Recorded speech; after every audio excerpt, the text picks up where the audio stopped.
The warm Atlanta breeze swept through the small, bustling park as Denise settled onto a weathered wooden bench. It was a typical summer afternoon, with children laughing on the swings and families enjoying picnics under the shade of towering magnolia trees. But for Denise, it was a moment of solitude and reflection. At 42 years old, she had reached a crossroads in her life. Her body ached, her spirit felt heavy, and she longed for a change she wasn't sure how to begin. Denise had always been vibrant, full of life, and passionate about dancing. Growing up in a close-knit community, she was the girl who could light up any party with her moves and radiant smile. But over the years, that energy had faded. Between raising her two children, Marcus and Ava, and working long hours at a job she didn't love, Denise found herself turning to food for comfort. It wasn't long before the weight crept up, and she started avoiding mirrors and family photos, hiding from the world and herself. The turning point came during a routine checkup. Dr. Harris, a kind but firm physician, sat across from Denise in her brightly lit office. "Denise," she began, her voice steady, "your blood pressure is dangerously high, and your glucose levels indicate prediabetes. I understand that life gets busy, but these numbers are a wake-up call. If we don't address this now, you're at serious risk for heart disease, diabetes, and other complications." Denise felt her chest tighten. She thought of Marcus and Ava, now 12 and 9, who still relied on her for everything. She thought of her own mother, who had passed away young due to health complications.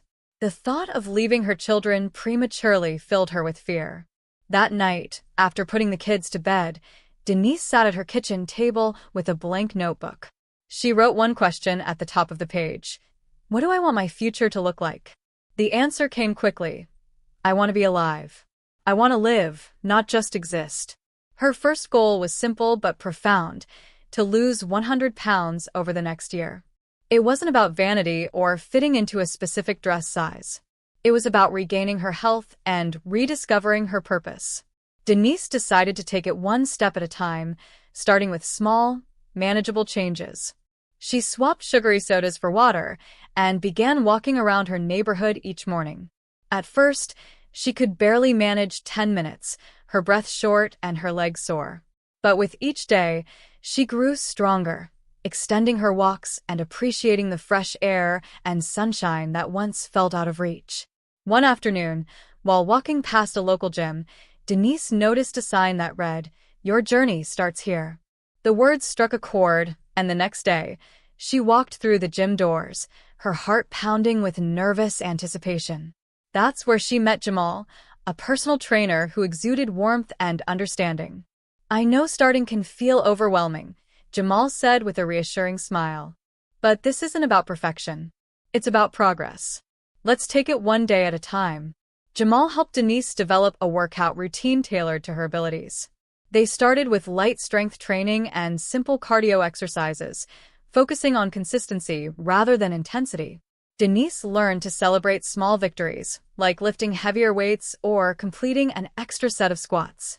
The gym became a place of transformation, not just for her body, but for her mind.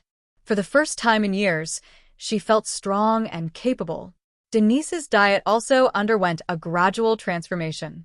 She worked with a nutritionist who helped her reimagine her favorite dishes in healthier ways. Instead of frying chicken, Denise learned to bake it with flavorful spices. Vegetables, once an afterthought, became staples in her meals. She discovered a love for cooking and often involved Marcus and Ava in the process. Together, they experimented with new recipes and made mealtime a joyful, shared experience. But the journey wasn't without its challenges. Denise faced moments of doubt and frustration, especially when the scale didn't move as quickly as she'd hoped. There were days when she felt like giving up, like the time she sat in her car outside the gym, tears streaming down her face. The plateau she'd hit made her question whether all her efforts were worth it.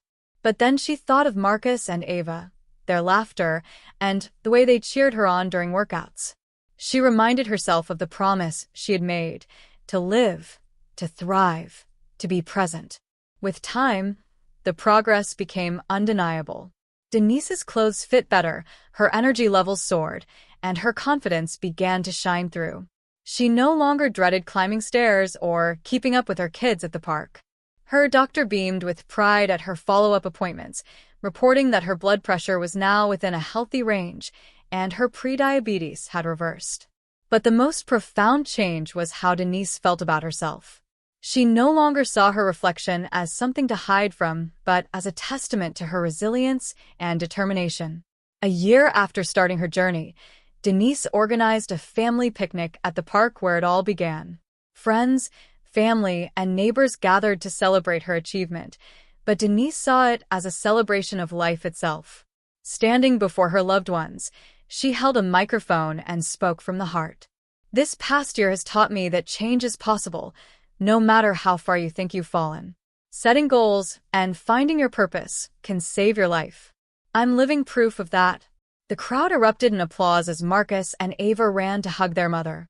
Jamal stood in the back, watching with pride as his client and friend inspired others to begin their own journeys. Denise's transformation had become a beacon of hope, proving that taking control of your health isn't just about losing weight, it's about reclaiming your life.